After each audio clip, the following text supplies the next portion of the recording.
Hello guys, welcome to my vlog. Ito na pala yung part 2. Ito nga pala yung simbahan namin.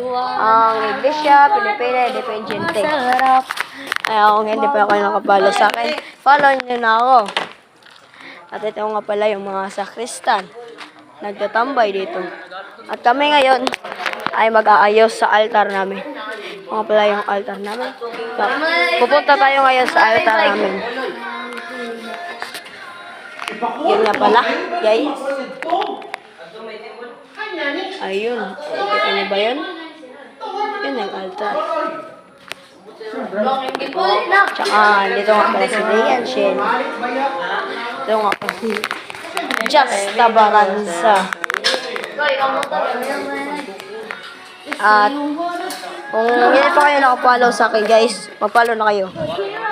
At dito sa YT channel ko, guys. Sa YouTube channel. And guys,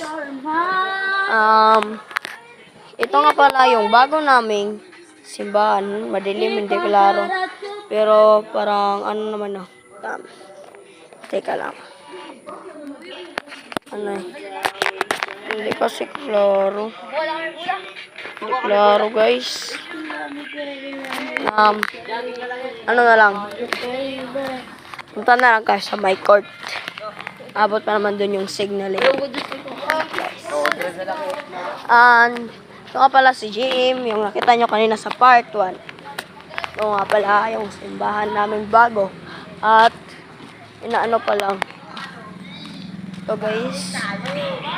Hindi klaro pa rin. Serum po. Dilim pa rin eh. Pero basta, nandun. Bukas ng umaga, update ko kayo sa bago kong update na videos. Ito nga pala yung Iglesia Pilipina Independiente.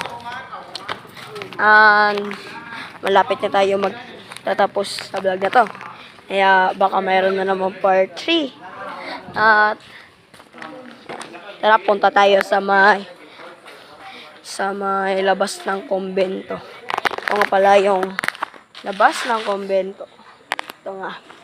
Malapit na. Ito ang kumbento. Ang bintana ng kumbento. Pero ang loob nun, nakita nyo na sa part 1, di ba?